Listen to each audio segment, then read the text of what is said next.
I'm Sudhanshu Shekhar Tiwari, Assistant Professor, School of Forensic Science and Risk Management.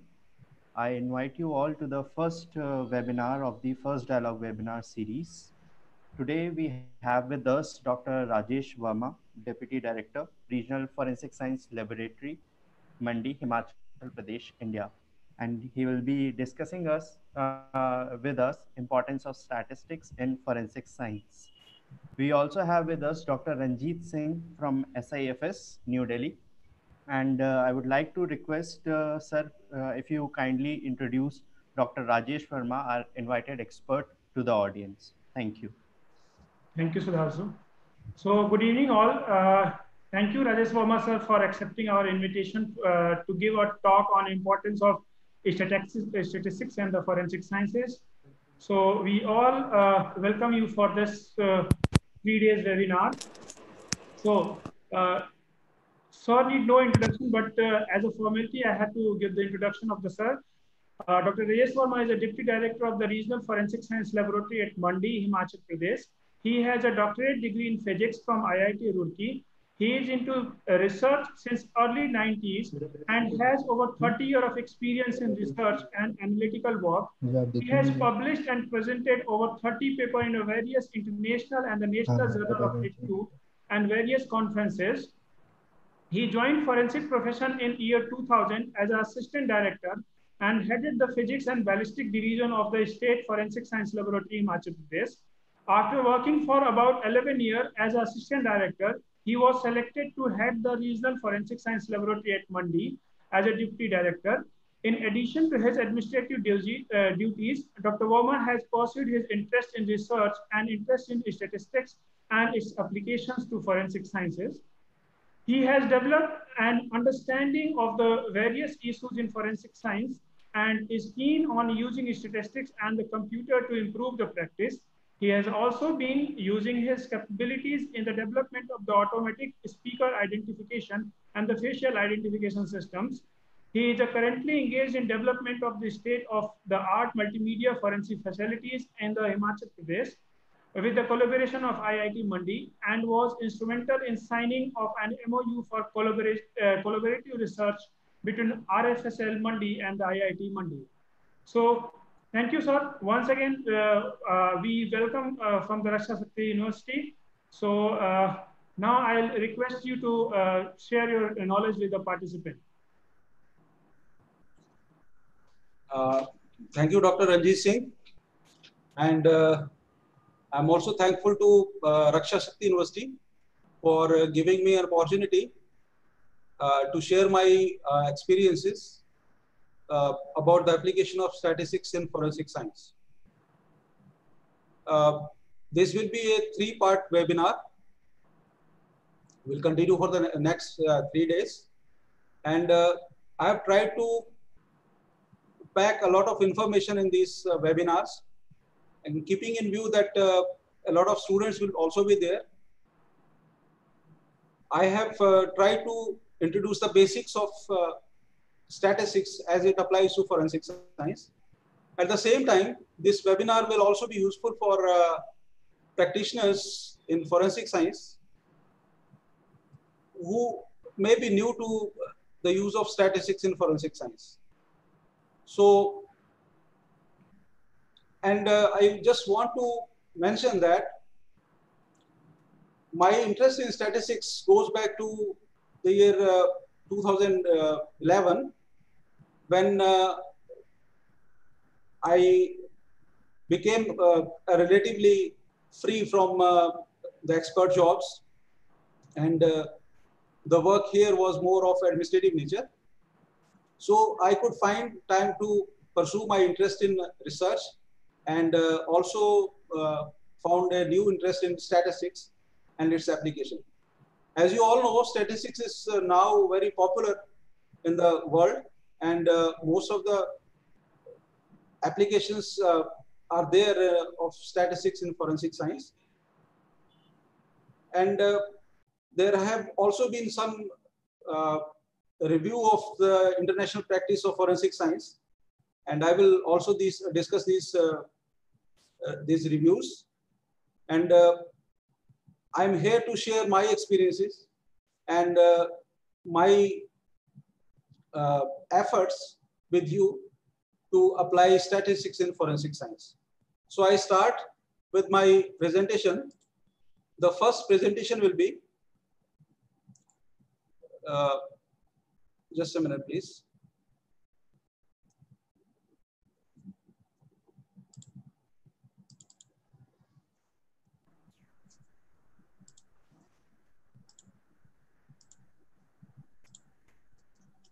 So this first session is about uncertainty in forensic science and the importance of statistics.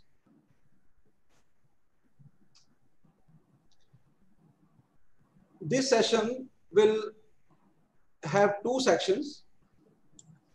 One will be covering the uncertainty in scientific evidence and the recent developments in the forensic professional practice. And then I will also touch upon the different kinds of biases. Then we'll talk about the Innocence Project.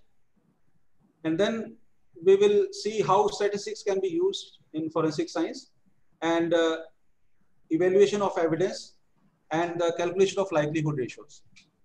After this introduction, we will take up the basic of statistics. And we will go on discussing the samples, population, and variables. We will also discuss the association between variables. We will define probability. And then we will introduce hypothesis testing using a case study. This case study I have been using for my various lectures. And it is taken from some open source book. It's called Open Intro Statistics. And you can also go for this book and see the various presentations and the material there. So when we talk about forensic science is basically the scientific examination of physical evidence. And right from the crime scene, where the physical evidence is gathered, to the courts, where this physical evidence is presented as evidence and interpreted, and the strength of evidence is evaluated. Based on this interpretation, the verdict is pronounced. You see that there is uncertainty involved in all these stages of scientific evidence collection and evaluation. First, at the crime scene, the production of physical evidence is accidental, as it is not premeditated and does not occur under controlled conditions. So it is random and accidental. And further, the transfer or impression of the materials at the scene or from the scene, their persistence, their location, and their quantity and quality are also not planned. It is again random. And uncertainty is also involved during the examination and preparation of the results of evidence in the laboratory. Even during a trial in the court of law, the verdict is given based on the evidence that is presented, and that is admissible. So if you talk about the crime scene, there are so many factors that influence the amount of physical evidence, including the intensity of the alleged contact, and the evidence is also circumstantial.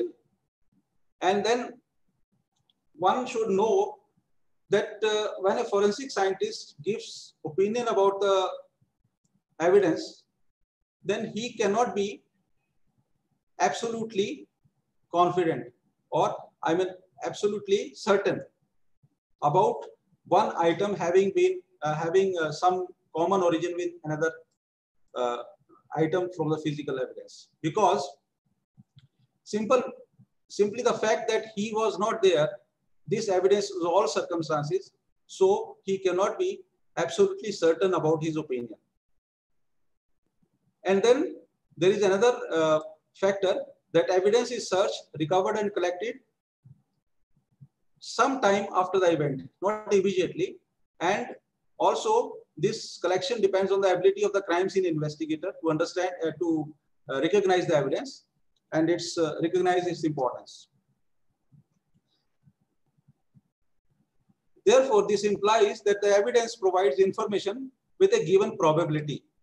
We cannot be certain, but we can only give probable opinion about the physical evidence.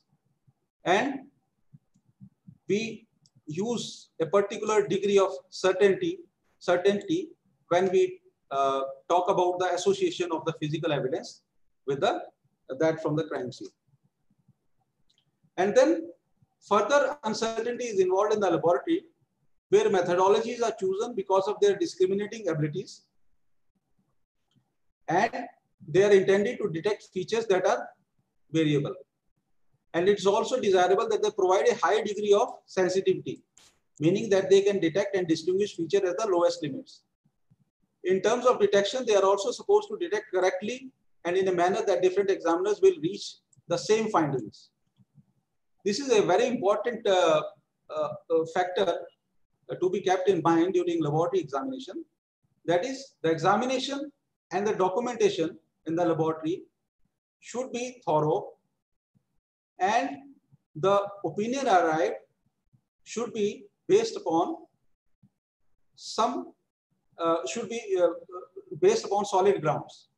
And this opinion forming should be objective. That is, if two examiners of the same qualification and same experience are there, they should be able to frame the similar opinion. But these things cannot be granted with absolute proof of certainty. And further, the forensic laboratory examinations are comparative in nature and involve the comparison of features. Please keep in mind that what I am going to discuss in the next 3 sessions is applicable to the identification sciences. That is where the comparison of features is involved. Like it may be firearms, shoe prints, or hair, or fibers, where we compare the features. And then the examiner looks at similarities as well as dissimilarities and will determine whether or not she can differentiate the two items. That is, the focus is not on comparing the similar features only. If features compare well, it should not be focused. We should also note down the dissimilarities. And only when the dissimilarities are not significant, then we can say that these two items compare well. We should take into account the similarities as well as dissimilarities. And then the examiner can also be able to describe, should also be able to describe his confidence in declaring the so-called match between two sets of items. I have mentioned so-called match. In fact, I understand that there is nothing as match or no match. We'll come to this later on.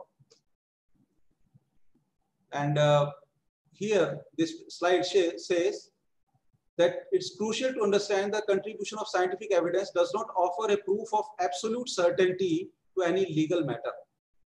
Physical evidence does not provide information which proves that something is so or not so, or that something is yes or no. That is, we cannot make binary decision like this, black and white. We cannot make a decision like this, but we have like rather a continuous grading of gray levels. That is, that the opinion is not deterministic, yes or no approach, but it needs to be followed a probabilistic approach. And the value of the physical evidence, strength of that physical evidence lies between two extremes of yes or no. Right. So also in a trial, now all should, I hope everyone understands this, that in a trial, the defendant is assumed innocent till proved guilty. The burden of proof lies on the prosecution. The prosecution presents evidence against the defendant of his involvement in the crime, and the court evaluates the evidence and pronounces the verdict of guilty or not guilty.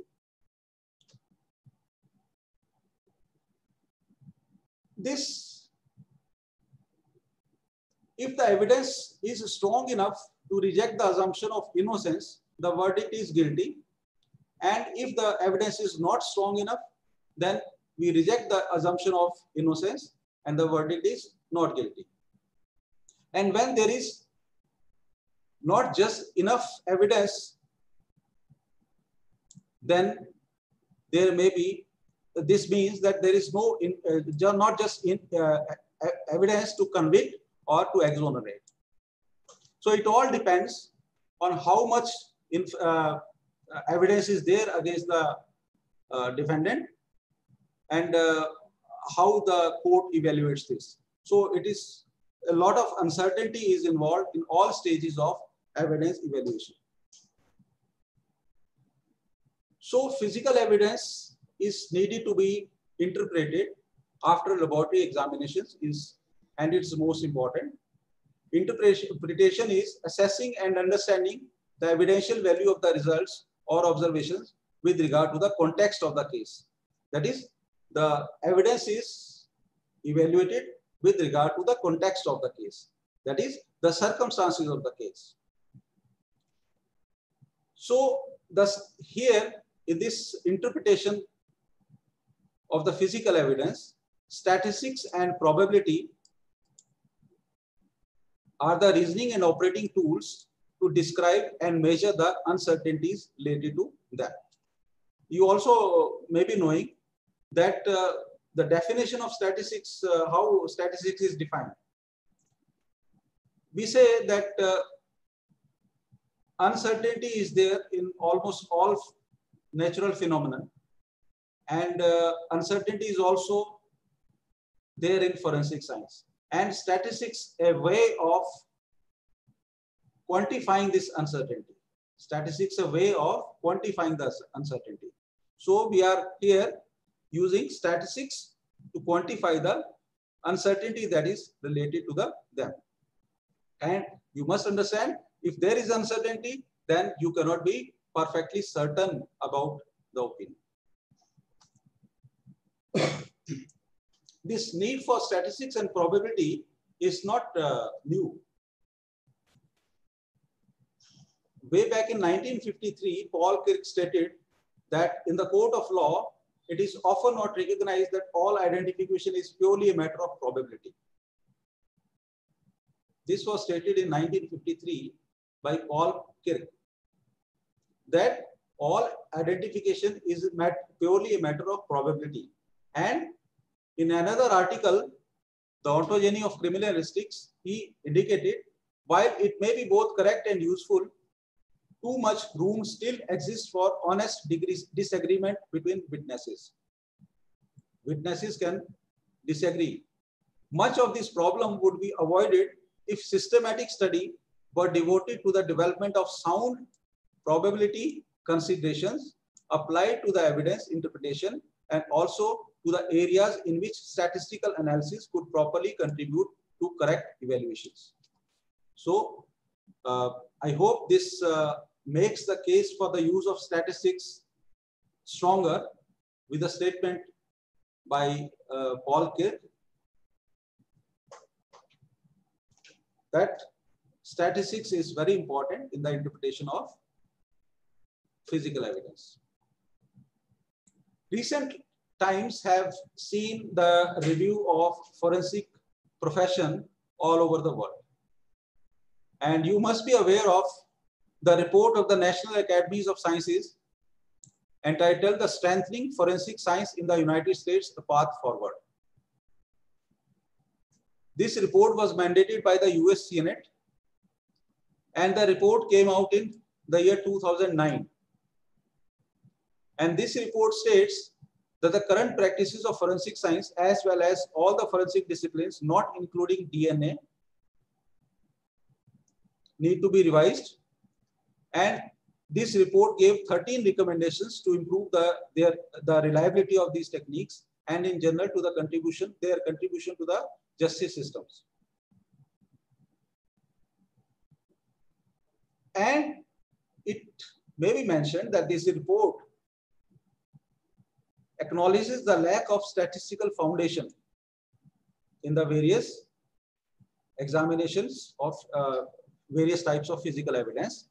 But still, they found that examiners make probabilistic claims based on their experience. A probabilistic claim made on the experience is not desirable. We need firm statistical foundations to make such claims. This report further states, and very strangely, that current forensic science system is not based on science. This analysis is frequently subjective. That is, when we try to interpret evidence, then our interpretation tends to be subjective. When it is subjective, then it cannot be demonstrated. Only when it is objective, then it can be demonstrated and its reliability can be known. Subjective decision making does not stand the test of that is imposed nowadays. And this report says the same technique used by the same analyst on the same sample can lead even to a different results. And still, the experts in their core presences, in my training, knowledge, and experience, they state their evidence like this. According to my training, knowledge, and experience, my opinion is this. Whereas it should be objective.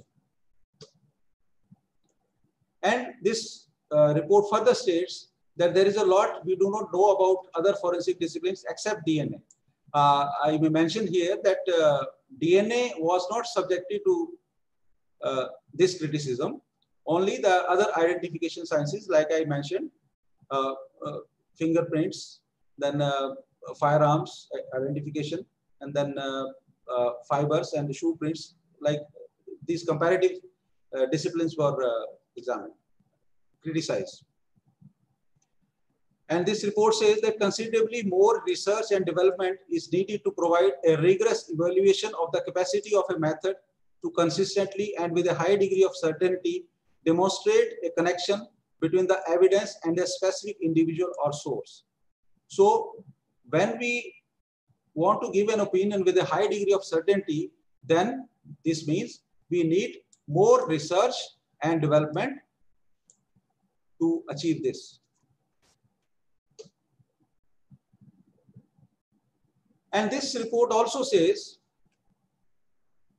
that the practitioner of forensic science rely on human interpretations that could be tainted by error, the threat of bias, or the absence of sound operational procedures.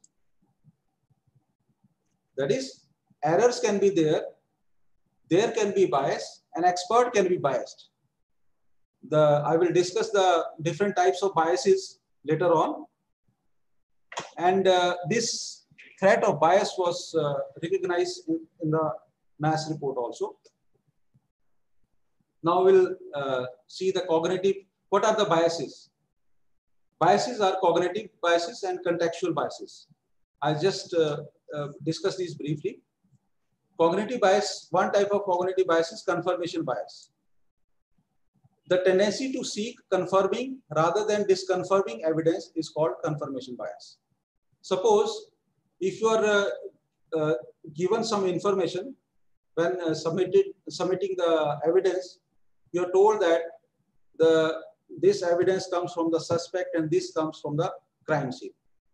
And this may influence your opinion in the matter. And if you have already a belief and you will try to confirm that belief, if the information is ambiguous, then this bias can influence the decision you arrive at. And then there is also a tendency to recall confirming evidence in a biased manner, right? And further, there is a tendency to interpret the ambiguous evidence in manner that confirms pre-existing beliefs. You can read a lot about bias and its effect on experts, forensic experts. Dr. Itil Rohr is a cognitive neuroscientist, and he has published a lot of papers on bias and its effect on forensic practitioners. So you can search these cognitive and contextual bias and know a lot about, know further about these types of biases. Then another thing I want to talk about is role effects. Because in India, most of the forensic laboratories, they work under the police department. And the forensic practitioners, they try to side with the police. That is, they work for the police. So they may be influenced in their decision by the fact they are working for the police. And there is also the world over, many laboratories are under the police, but this is one of the risks, that the forensic experts may get influenced by the role they are playing, what they think their role is. If they think that they are independent witnesses, they are not neither for the prosecution nor for the defense. If they are independent, then it's okay. But if they think that we are working for the police and we have to prosecute the person, then it may affect their judgment. Then another type of bias is contextual bias. In contextual bias, what we mean by contextual bias is that when extraneous information related to the case is provided to the expert, like background of the case or the circumstances or the stories of the case, then this non-relevant information will hinder the objective work on the examination of the physical evidence. You may not work objectively and scientifically and you may be affected by this contextual bias. That is, any information, background information that should not be there, it may influence your decision. Further, I will talk about the Innocence Project.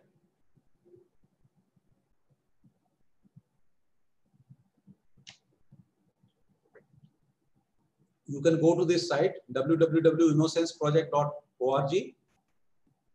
And then this is a non-government organization, and they are working on reviewing the past convictions in light of the DNA evidence.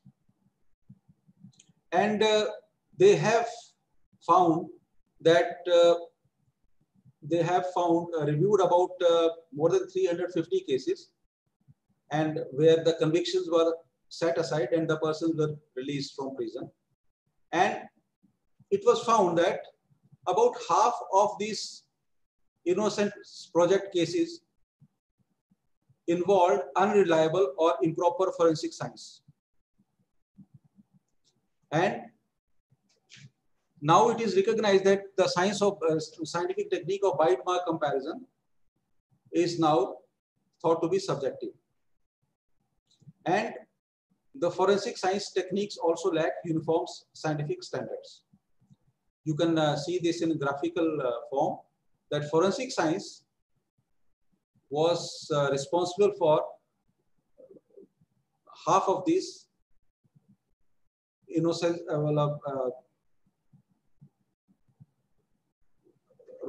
wrongful convictions. And this wrongful conviction has two phases. One is improper testimony, and the other is proper testimony. Proper testimony but wrong techniques. So improper testimony means they have exaggerated their claims about the evidence. So this is the state of affairs. Does it mean that all forensic science evidence is not useful and is inadmissible? No, it does not mean, it does not question all the forensic science, but it just says that forensic science is not infallible and forensic science has limits that should not be exceeded. We should recognize the limits of forensic science, and we should not say that it is infallible. And then the Daubert standard of admissibility requires testability of the technique, and it also requires that the error rates involved in the examination technique should also be known. Then peer review and publications and journal acceptance. Error rates are important in terms of the use of statistics, because error rates in a technique can be found by using the statistical methods. It's a prerequisite for finding the error rates.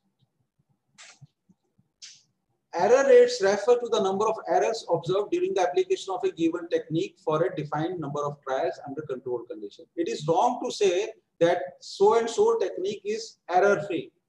It is never the case.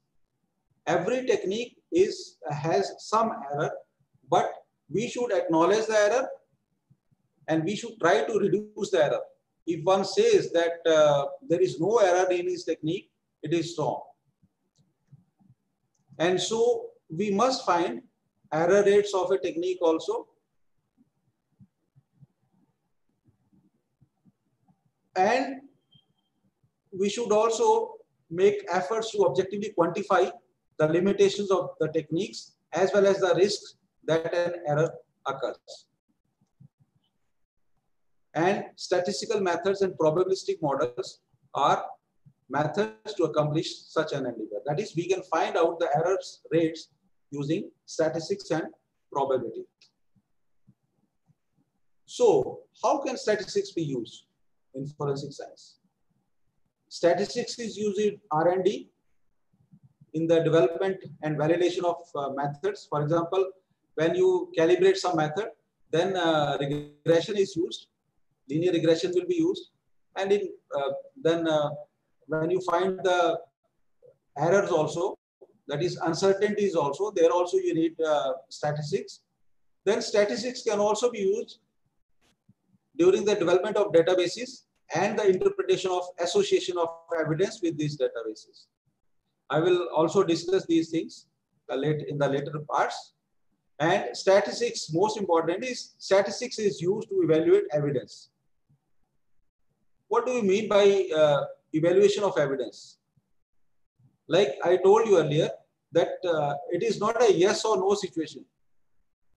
We should be giving the strength of evidence. And how do we find the strength of evidence? It is using the statistical methods.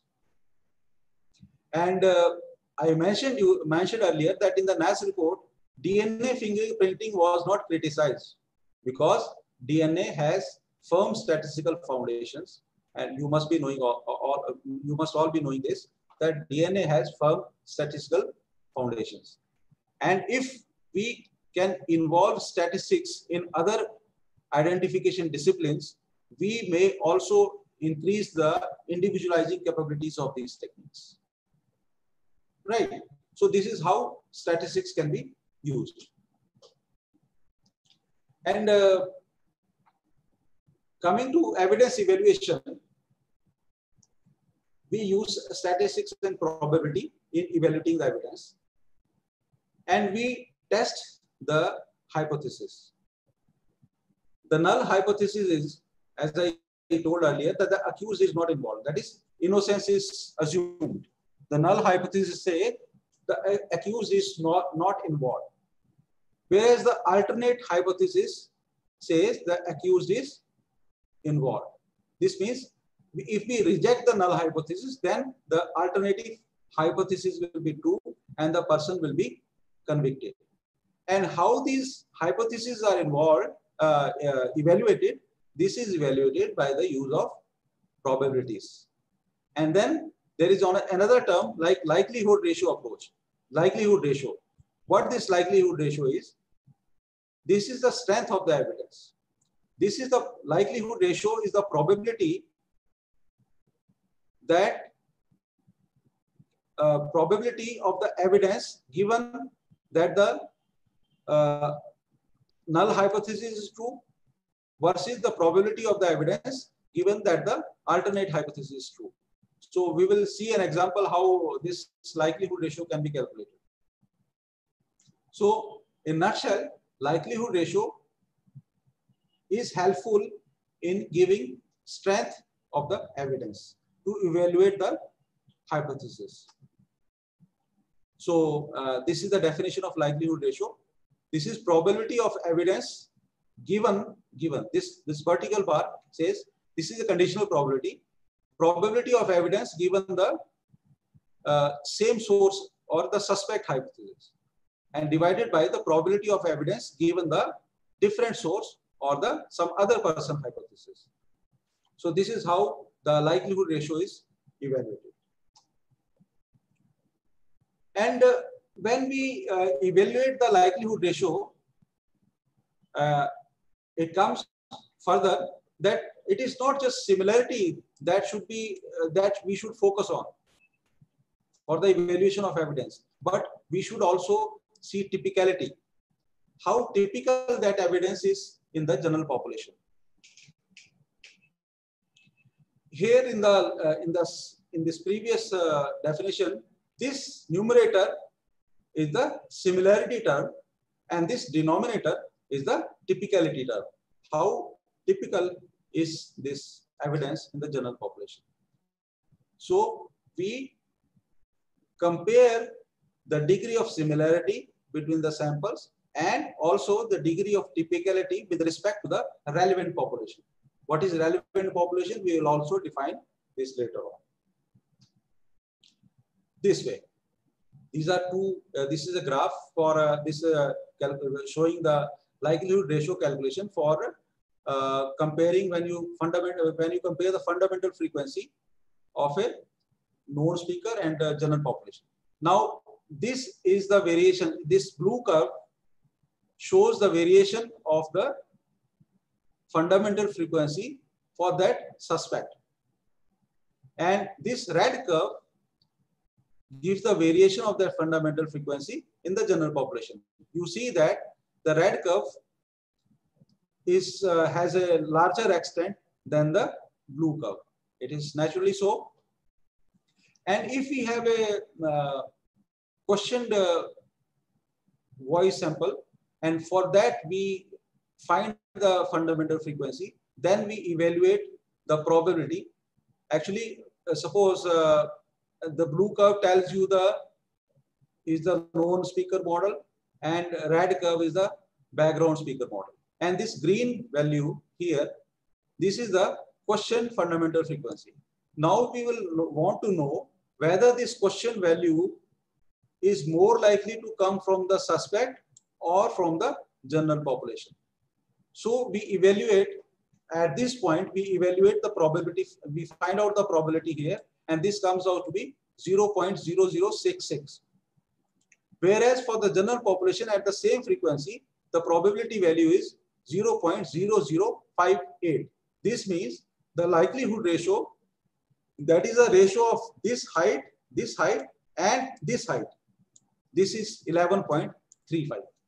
That is, we can say that the suspect is 11.35 times more likely to have said these words, the question words, than any other person in the general relevant population. And suppose this was the case when the question frequency, fundamental frequency was on a higher side, that is close to 180. Had it been somewhere here, somewhere around 120, then what would have been the likelihood ratio? first you would calculate the probability at this point for the same suspect model, and it will come out to be something like 0.0025, say. And when for the general population, you find out the probability, and here it will come out to be, say, let us say 0.012. Then the likelihood, what would be the likelihood ratio? It will be 0.00, half of this, 0.0025 divided by 0.012. Naturally, it is less than 1. So when the likelihood ratio is less than 1, then the different speaker hypothesis is favored. When the likelihood ratio is greater than 1, then the same speaker known hypothesis is favored. So depending on the value of likelihood ratio. This I have illustrated you how we can find out the likelihood ratio by using the probability distributions of the known speaker model and the population model. So this ends our first part of this session, and we have discussed the importance of statistics in the practice of forensic science, and we have also understood that statistics is needed to give a firm footing to the scientific interpretation of evidence. Now, what is statistics? Now we'll come to the basics of statistics.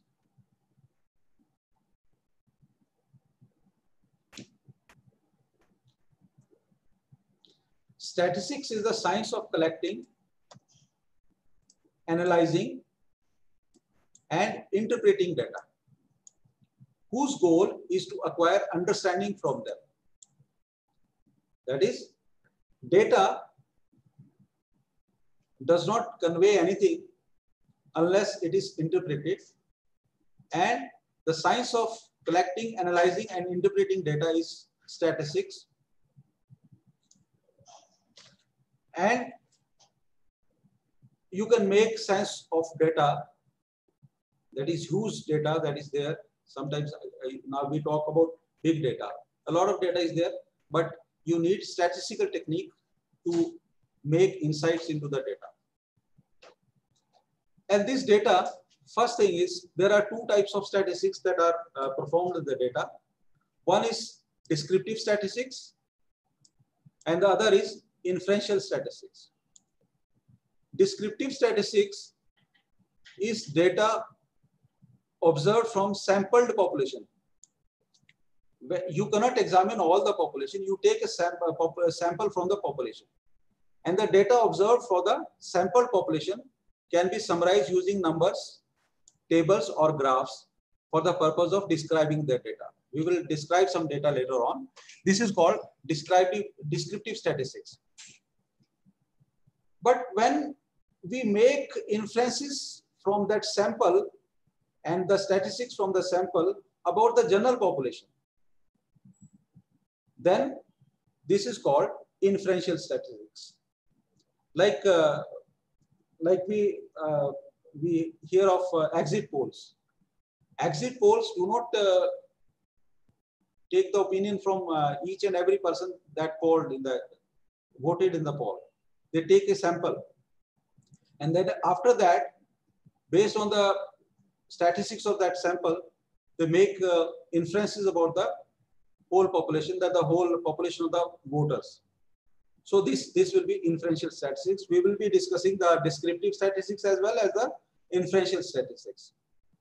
And inferential statistics also deals between the study with the study of the relationship between data, that is correlation and regression.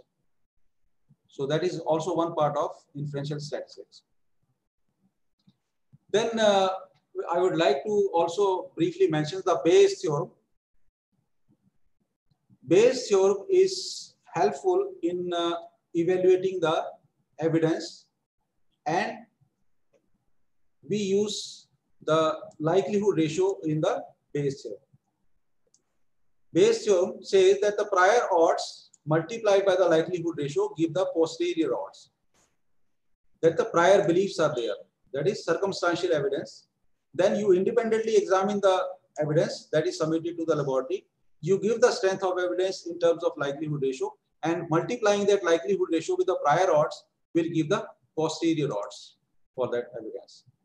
And this is the definition of the Bayes theorem. And this is the probability of suspect hypothesis, probability of different hypothesis.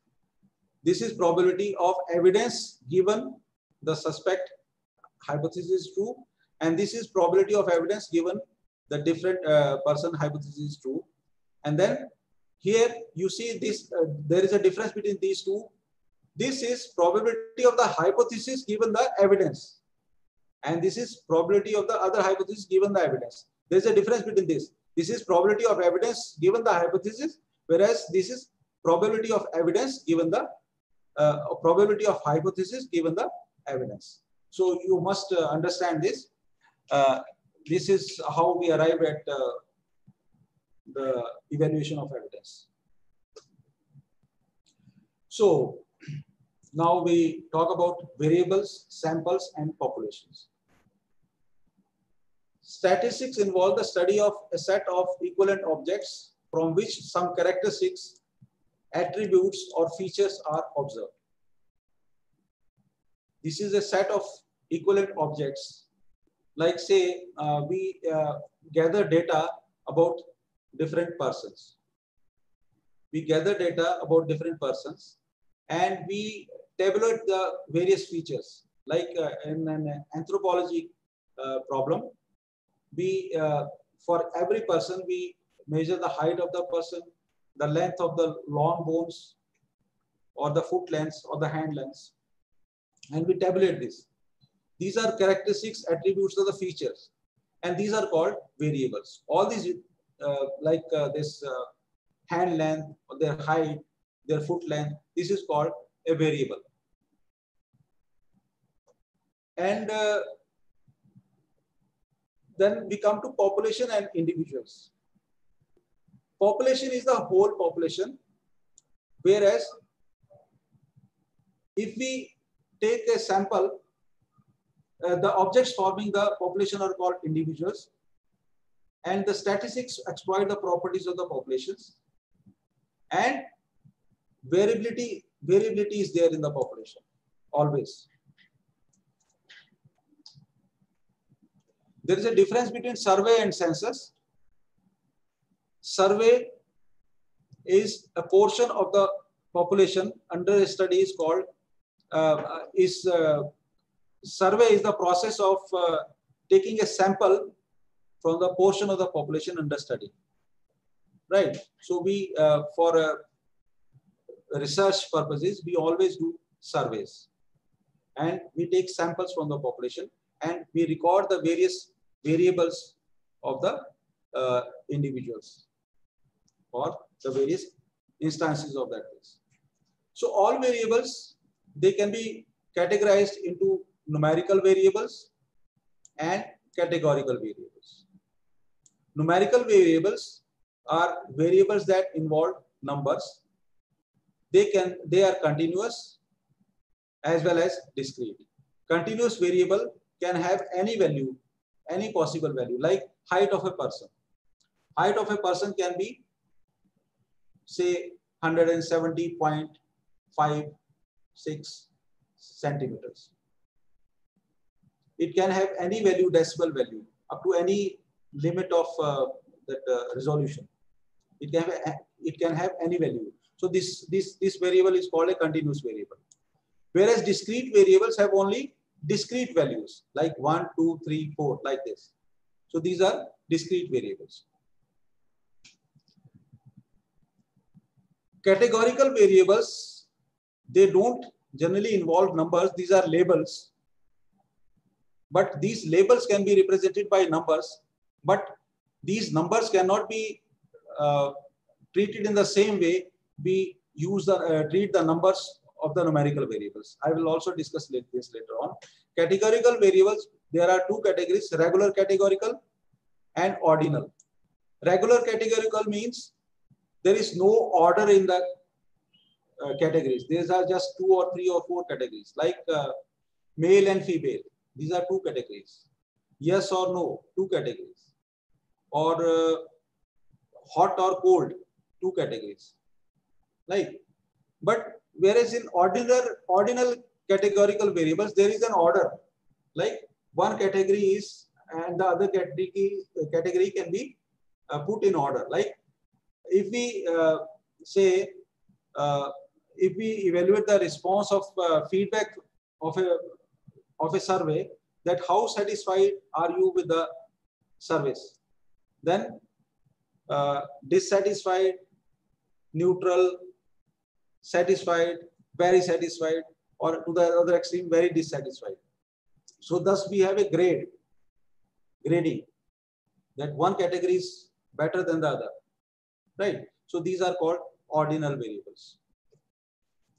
Then variables are also associated or independent. When 2 variables show some connection with another, they are called associated variables. Like we do in anthropology, like the height of the person is associated with the foot length. That is, more the foot length, more the height of the person. So we can say that the foot length and the height of the person they are associated. And therefore, associated variables are also called dependent variables, and vice versa. But if 2 variables are not associated, that is, they don't show any relationship between them. That relationship means if one variable increases, the other will also increase, or one variable increases, the other will decrease. This is an association, positive or negative association. But if the change in one variable does not affect the other variable, then these variables are said to be independent. So there is no evident connection between the 2. These are said to be independent variables. So we will also be discussing the dependent and independent variables. Then this association between variables can be expressed in terms of correlation and contingency table. Correlation is used for numerical variables. When the 2 variables whose association we are studying, they are numerical variables, we use correlation. But for variables that are categorical variables, we use contingency tables. And contingency tables give the proportions of various variables, right? And for contingency table, the chi-square test is useful to know the association between the categorical data. We will also discuss in the next session. Now, how do we see the association between variables? Here on the left side, you see a correlation plot between density of glass and on the x-axis and refractive index of glass on the y-axis. And you can see that when the density of the glass increases, the refractive index also tends to increase. And you can fit a line on this data. It is not perfectly fitted, but you can fit a line, and there is a linear relationship between the density and the refractive index. This is called a correlation plot. And for categorical variable, we make a contingency table. For example, suppose if we have a problem in which we want to see if there is gender discrimination or not, then there are 2 categories, male and female, gender, and then whether they are promoted or not, promoted and not promoted. Then we here put the number of promoted cases in males and number of promoted in females, and number of not promoted in males and number not promoted in females. And then we can find out the relative percentage of promoted males. Here it is 0.875, and percentage of promoted females, that is 0.583. Now, there is a difference. There is a difference between the percentage of males promoted and the percentage of females promoted. And we would like to see whether this difference is statistically significant, whether it is just by chance or is there a real association between the promotion and the gender of a person. So this is about statistics, the various variables, and while using all these things, these concepts, the concept of probability also comes. Just a minute, please.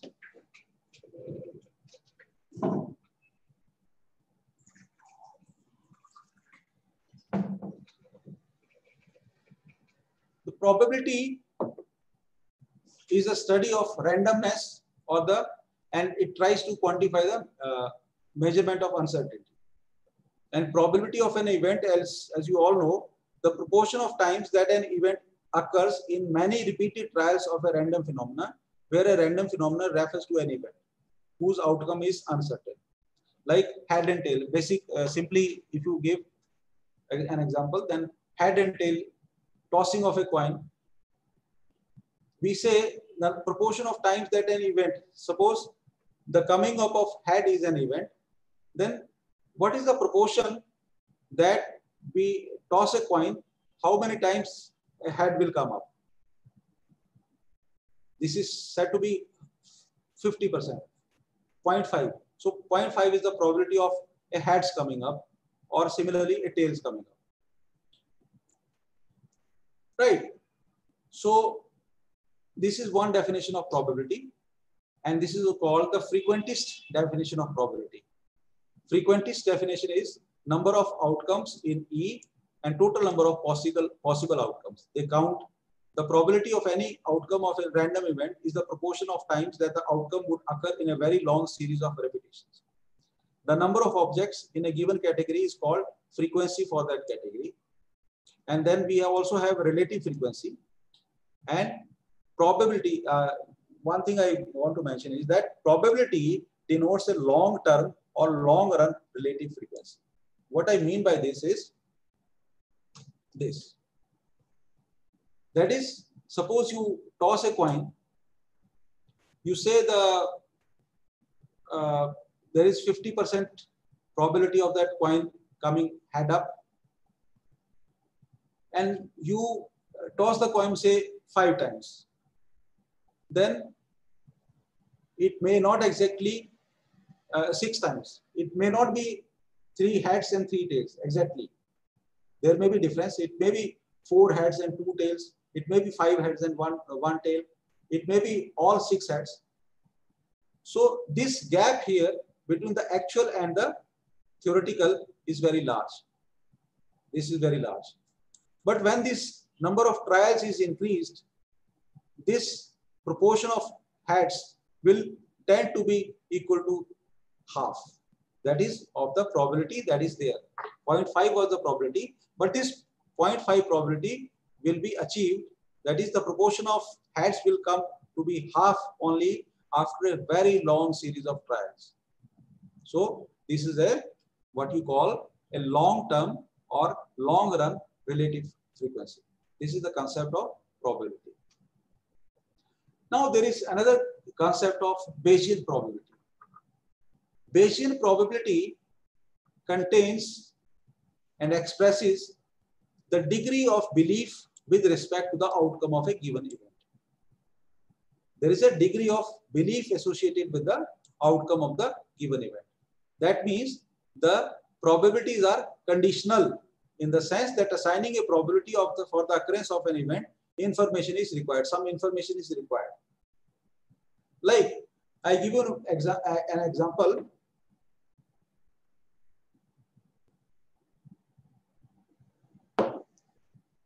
Suppose there is a tennis competition between 2 champions or 2 great players, say A and B,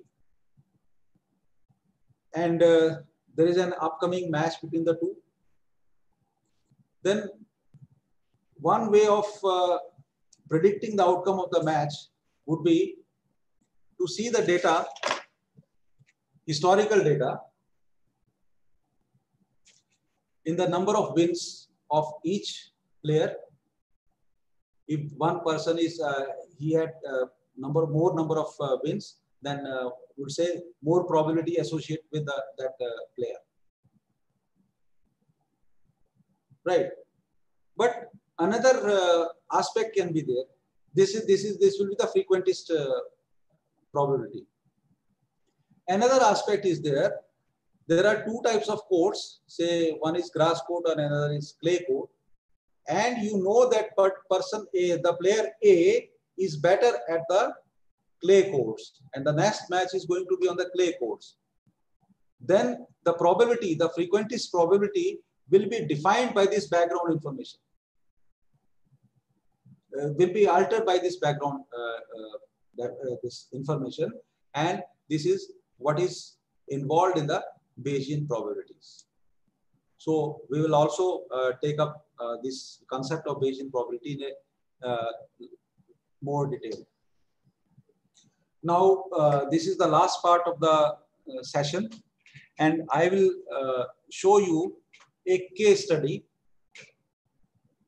And I may mention that this case study appears in that book called Open Intro Statistics, and this is freely available under the Creative Commons license.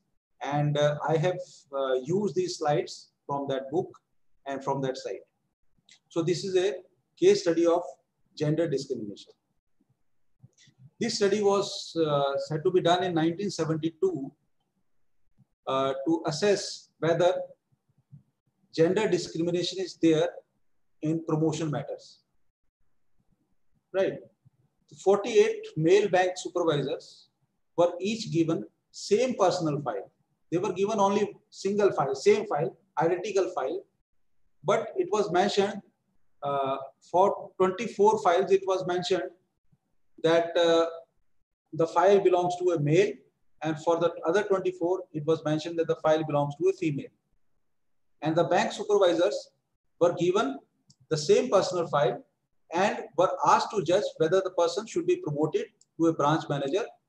And they were also told that this is a routine matter, routine promotion. So importantly, the files were identical except that half of the supervisors had files showing the person was a male, while the other half had files showing the person was a female. The files were identical, contents of the files were identical. So it was randomly determined which supervisor got male applications and which got female applications, randomly selected. And after this, out of the 48 files reviewed, 35 were promoted. 24 were said to be of males and 24 were said to be of females. And out of these 48 files, 35 files were promoted. Now this study was testing whether females are unfairly discriminated against or not. So how we can know this? Whether there is something going on, is there any gender discrimination, or it is just by chance? So this is an experiment in which random selection of the supervisors to get the male file or female file was done. So this is the data. And this data shows that out of the 24 male files, 21 were promoted and 3 were not promoted. But for female files, out of the 24, 14 were promoted and 10 were not promoted. We have created the contingency table here. And then we found what is the percentage of males promoted. It is 21 out of 24. So it comes out to be 0.875. And what is the percentage of females promoted? It is 14 divided by 24. That is 0.583. So do you see any association between gender of a person and the chances of his promotion or not promotion? It may appear that the number of females promoted the percentage of females promoted is larger than the percentage of females promoted. Sorry, what I said. Percentage of males promoted was larger by the percentage of females promoted by about 30%. So this difference can be real. This difference can be real, and there may be gender discrimination. But this difference can also be by chance. There is nothing going on. It just happened by chance. And now we will see that what is the likelihood of this happening just by chance, right? So we go further. There are two competing claims or two hypotheses. First is null hypothesis. There is nothing going on. This means promotion and gender are independent. No gender discrimination. The observed differences in proportion is simply by chance. This is the null hypothesis. Null hypothesis, you must be knowing, maintains the status quo. There is nothing going on. There is no association. This means promotion and gender are independent. Null hypothesis. But the other hypothesis is the alternate hypothesis. This is there is something going on. That is, promotion and gender are dependent. That is, there is a gender discrimination, and observed differences in proportion is not due to chance. This is the alternate hypothesis. Now we will see whether the null hypothesis is true or whether we reject the null hypothesis. We can see, we will see whether these such differences can come just by chance, or is it not possible that they are just by chance. For this, we do a simulation. Very simple simulation. We take a deck of playing cards. You know, playing cards have 52 cards, and set aside the jokers, take out 3 aces. There are exactly 13 face cards, right? If we remove the aces, there are 13 face cards, 3 aces. We remove 3 aces, then we have 13 face cards. That is A, K, Q, and J. These are called face cards. And take out a number card, because there are 16 face cards and there are 36 number cards from 1 to 10. 1 to 10. There are 36 number cards and there are 16 face cards. So you remove 3 aces so that you have 13 face cards. And then you remove 1 number card from the 36 number cards and you have 35 number cards.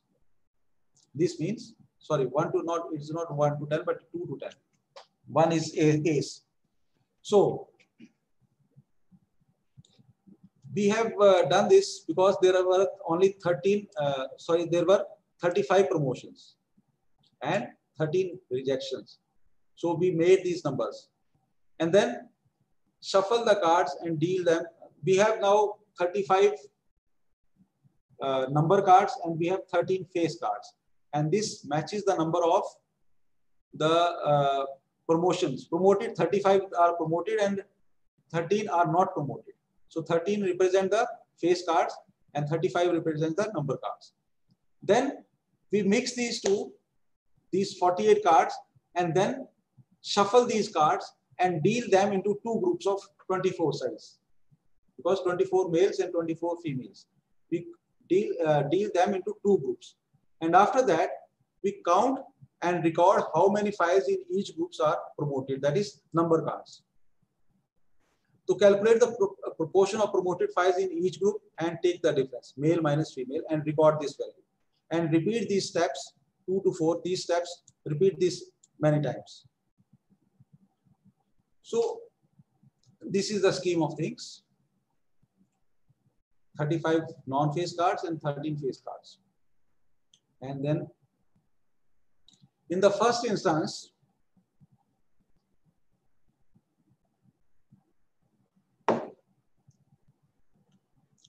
when you deal these into 2 groups, you see that there are 18 promoted, that is 18 number cards out of 24. Right? And in the other group, there are 17 promoted in the 24. So this percentage is 0.75 for the males and 0.708 for the females. What is the difference? This is 0.042. That is 4.2% is the difference. And this difference is due to chance. This is the difference that would be there if we assume that this difference is due to chance, only 4%. Then you repeat this a number of times. You repeat this a number of times, and then you will get a difference in proportions. If you repeat it, say 100, you make 100 simulations of this same thing. We did it by using number cards, but using computers, this can be done in a very short time. And if you do a large number of such simulations, then you will find that most of these differences will be close to the zero level. That is the probability of, now if we say this is the probability curve, the probability of the difference being close to zero will be highest if we assume that it is happening by chance. And as we go away from zero, we will see this probability decreasing both ways. So we saw that in that particular case, there was a 30% difference between the two proportions. 30% difference means somewhere here. So if we calculate the p-value here, what it comes out? This p-value will be very small. When p-value is very small, then we reject the null hypothesis and we say that the alternate hypothesis is true. That is, there is something going on. So what this simulated study showed, that there is a gender discrimination in the matters of promotion, because the differences that we observed in that study were not likely to have happened by chance. Had they happened by chance, then the difference would have been closer to zero. Here there is higher probability. But when we go away, this probability decreases, and depending on this probability value, we will make the p-value. When this p-value is very small, we reject the null hypothesis. So in this way, we can see that how do we test the hypothesis using probabilities. So we are towards the end of this session. And to recap this, we have discussed the uncertainty involved in scientific evidence. And then we also discussed what are the recent events where the forensic professional practice was reviewed. Then we talked about the cognitive and contextual biases and the lessons from Innocence Project. That is, half of the cases of wrongful conviction involved faulty forensic science. And then how statistics can be used. And then we knew about evidence evaluation and the likelihood ratios. Then we defined the samples, population and variables, association between variables, then defined probability, then took up the hypothesis testing using a case study. So this is the end of this first part of this three-part webinar series. And now if you have any questions, you can please ask. Thank you, sir. Any participant, those who want to ask a question, they can raise their hand. I'll unmute them. Rishna Razak, please ask your question.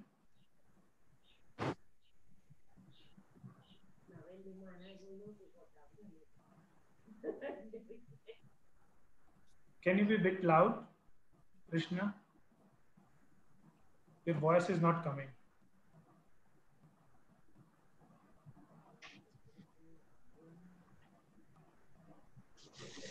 Any other participant? They want to ask a question? You can type your question also. Those who are on a YouTube live, they can type a question on YouTube. I'll take the question from there.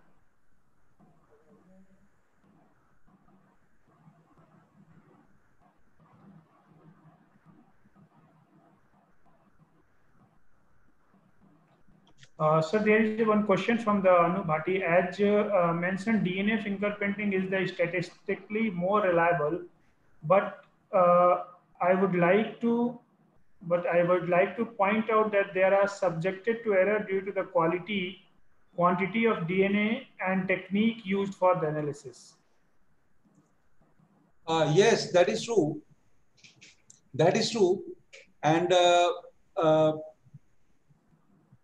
this DNA examination is also problematic when DNA mixtures are considered. And as far as technique is there, it can have errors. But as far as interpretation of DNA evidence is concerned, it is more statistically grounded. This is what I want to say. Any other participant have any question? Yes, Priyesh, you can unmute. Priyesh, yes, you can ask. Hello. Sir, can you hear me? Hello. Yes. Sir, I just wanted to ask if odds ratio and likelihood ratio are same or different. If it's same. Sorry? Is likelihood ratio similar to odds ratio, sir? Odds ratio and likelihood ratio. Yes, sir. These are different things. And I will take up this in the next session. I will demonstrate how the odds ratio are different from the likelihood ratios. Yes, they are different. Okay, sir. Thank you. Thank you. In fact, they are odds ratios. The definition of odds involves some other hypothesis, and the definition of likelihood ratio involves some other hypothesis. Okay, sir. Thank you, sir. Right. I will take up this in the next session also. Yes, sir. Sure. Yes, yes. Any other participant? Thank you, sir. I'll request Sudhanshu to sum up the session. Hello, everyone. Thank you for your time and patience. I would like to thank Dr. Rajesh Verma for such an informative and interesting session. I hope that the number of participants would not decrease tomorrow and rather increase, as we had close to 1,000 registrations. So I request all the participants to be present tomorrow at the same time on the same platform. We'll be using the same meeting ID and the password, and Ranjit sir and me will be hosting the event. Thank you so much, everyone, especially Dr. Rajesh Verma sir. Thank you so much. Thank you, Sudhanshu ji. I also hope that tomorrow we will have some more practical things to share, and it will be more interesting tomorrow. Today it was just theoretical and background information. Tomorrow we will deal right away with practical aspects of statistics and their use in forensic science. Thank you very much. Yeah, to all the viewers, I would just like to highlight that tomorrow, sir will be covering linear regression and logistical regression and some data basics as well. So please be present, as tomorrow will be a much practical aspect of what we have learned today. Thank you so much, sir. Thank you, Ranjit sir, and everyone else. Thank you. Thank you very much.